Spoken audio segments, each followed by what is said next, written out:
Halo teman-teman, salam satu frekuensi. Nah teman-teman, saham telekomunikasi atau di sektor telco seperti Indosat, kemudian Excel dan Telkom Indonesia kompak mengalami penurunan. Padahal dengan karakter bisnis yang defensif, seharusnya ini menjadi peluang bagi kita untuk membeli di harga bawah. Lantas, dari ketiga saham telco ini, siapa yang terbaik?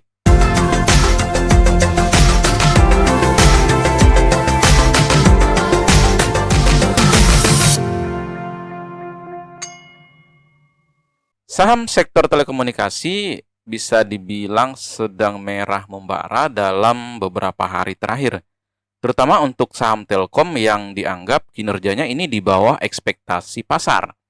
Namun, apakah pada saat ini waktu terbaik untuk membeli saham di sektor telekomunikasi tersebut atau justru tidak? Nah, jika iya, siapa nih yang paling potensial? Berikut kami ulas tiga saham telco yakni Telkom Indonesia, Indosat, dan Excel. Nah, ada ketiga saham telekomunikasi ini kini memiliki tingkat PE ratio yang sudah di bawah rata-rata 5 tahunnya. Meski jika dilihat secara PBP, posisi Indosat masih cukup mahal, teman-teman. Lantas, di tengah tren penurunan saham Telkom ini atau telco ini, mana nih pilihan yang terbaik dan apa saja risikonya? Oke, yang pertama kita bakal bahas saham Telkom. Saham Telkom mencatatkan penurunan sebesar 11% dalam sepekan terakhir. Penyebabnya adalah realisasi kinerja keuangan yang tidak sesuai ekspektasi pasar. Sejatinya saham Telkom diperkirakan mencatatkan pertumbuhan laba bersih 24%, tetapi hanya mampu mereka capai 18%. Namun jika dilihat dari kenaikan laba bersihnya 18% ini bukan didorong oleh operasional bisnis intinya. Pasalnya pendapatan Telkom hanya tumbuh 1,3% menjadi 149,21 triliun. Hal ini dipicu oleh pendapatan Telkom dari Telkomsel yang secara generalisir berasal dari pendapatan Telkom, yakni mayoritas seluler, kemudian pendapatan data internet dan SMS, serta pendapatan IndiHome yang hanya tumbuh 0,53% menjadi 128,69 triliun. Pendapatan perseroan lainnya seperti pendapatan interkoneksi, jaringan, dan layanan lainnya naik lebih tinggi yakni 6,38% menjadi 20,51 triliun. Namun porsi ini memang lebih kecil. Lantas, apa yang mendrive pertumbuhan laba bersih Telkom? Jawabannya ada penurunan kerugian yang belum direalisasikan Telkom menjadi 748 miliar dibandingkan dengan periode sebelumnya 6,43 triliun. Nah, penurunan ini disebabkan kerugian investasi yang belum direalisasikan di saham Goto yang diperkirakan angkanya mencapai 119 miliar, serta kerugian nilai wajar investasi MDI atau modal ventura milik Telkom senilai 514 miliar. Nah, sebagai catatan, jika melihat tren investasi jangka panjang Telkom, perseroan mencatatkan penurunan investasi jangka panjang yang mayoritas dari Goto, serta bagian kecil dari Rans sebesar 5% menjadi 5,02 triliun.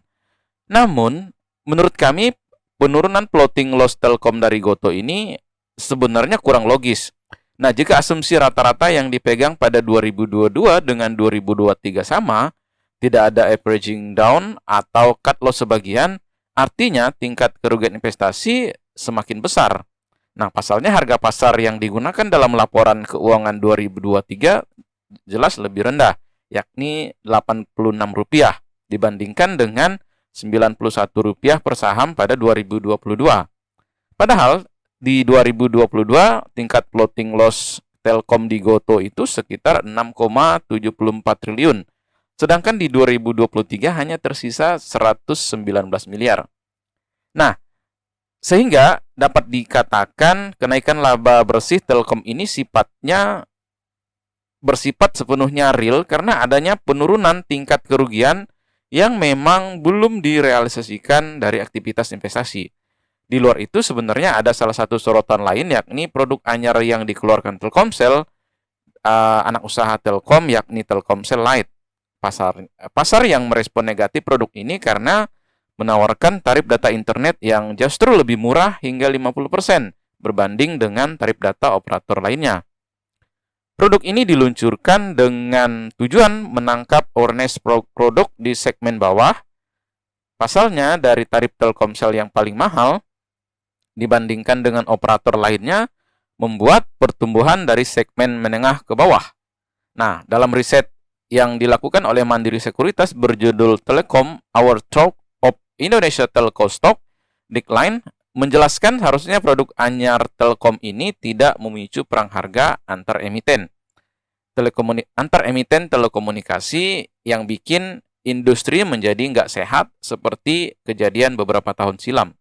Nah, alasannya karakter Telkom Lite ini hanya mencakup area yang sudah ditentukan. Sehingga jika pengguna pindah, tarif paket ini nggak berlaku. Nah, pasalnya teman-teman, dalam skala bisnis Telkomsel dengan Excel dan Indosat saja yang memang berbeda jauh. Strategi ini tidak akan memicu perang harga, karena kedua operator lainnya masih fokus pada Pulau Jawa, sedangkan paket anyar ini hanya berlaku di 147 kota saja.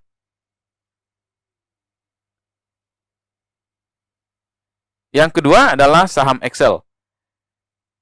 Saham Excel jika dilihat dari segi pertumbuhan kinerja keuangan, ini bisa dibilang lebih oke bila dibandingkan dengan Telkom. Nah, Excel ini sendiri bisa dibilang masih mampu mencatatkan pertumbuhan sebesar 10,91% menjadi 32,32 triliun dibandingkan dengan tahun sebelumnya. Nah, kenaikan laba bersihnya ini sekitar 14,57% menjadi 1,27 triliun. Meski memang geliat pertumbuhan Excel ini bisa dibilang wajar lebih tinggi dibandingkan dengan Telkom karena skala bisnisnya yang berbeda. Maksudnya Excel ini lebih kecil. Akan tetapi kita melihat bahwa ruang pertumbuhan bisnis Excel ini ke depannya masih sangat besar. Apalagi pada akhir tahun lalu Excel meminta persetujuan penambahan lini bisnis. Jadi Excel ini punya potensi mendapatkan tambahan pendapatan dari beberapa lini usaha seperti Internet of Things, kemudian ada VSAT, kemudian ada Managed ICT, kemudian Fixed Connectivity, mobile advertising, big data, dan layanan televisi kabel, serta penjualan layanan internet dan streaming menggunakan OTT. Dan perluasan lini bisnis ini juga tentu saja sejalan dengan konsolidasi bisnis Excel yang sudah mengakuisisi Link. Dan manajemen memperkirakan rata-rata kontribusi pendapatan dari kegiatan usaha baru ini mencapai 16,9% pada 2024 hingga 2028. Bahkan net profit marginnya diprediksi bakal naik menjadi 17,82%. Angka ini tentu saja lebih tinggi dibandingkan dengan 3,9% di 2023. Nah, jadi dengan menggunakan asumsi net profit margin yang sudah terrealisasi di 2023, artinya tingkat laba bersih Excel berpotensi menjadi 5,75 triliun. Nah, ada potensi kenaikan yang signifikan bila perluasan bisnisnya ini sesuai dengan plan. Di luar itu sebenarnya saham Excel ini masih dibayang-bayangi oleh rencana mergernya dengan Friend. Jadi sebenarnya rencana merger dengan Friend ini bak pisau bermata dua, teman-teman. Di sisi lain ada potensi positifnya seperti skala jumlah pengguna yang akan menyamai Indosat. Meski risikonya harus berbagi beban hutang, yakni hutang Friend ini terbilang cukup besar, teman-teman. Nah, berikutnya kita pada saham Indosat, yakni saham yang berkode ISAT ini. Sementara itu, teman-teman, kalau kita bisa melihat, ISAT ini menjadi emiten telekomunikasi yang mencatatkan penurunan laba. Jadi dari ketiga emiten ini, hanya Indosat yang mengalami penurunan laba hingga 4,5% menjadi 4,5 triliun. Nah, meski pendapatan naik 9,57% menjadi 51,22 triliun. Lantas penurunan laba bersih ini terjadi di 2022. Perseroan mencatatkan pendapatan jumbo dari keuntungan bersih penjualan anak usaha serta keuntungan atas penilaian kembali kepentingan ekuitas dari akuisisi bertahap yang nilainya mencapai 4,5 triliun. Nah, bila kita mengacu pada pendapatan dari aksi penjualan anak usaha dan sebagainya itu, Maka kinerja laba sebelum pajak Indosat ini malah naik 174% menjadi 4,75 triliun. Nah, setelah kondisi merger dengan Tri Hutchinson, kinerja Indosat memang terus bertumbuh.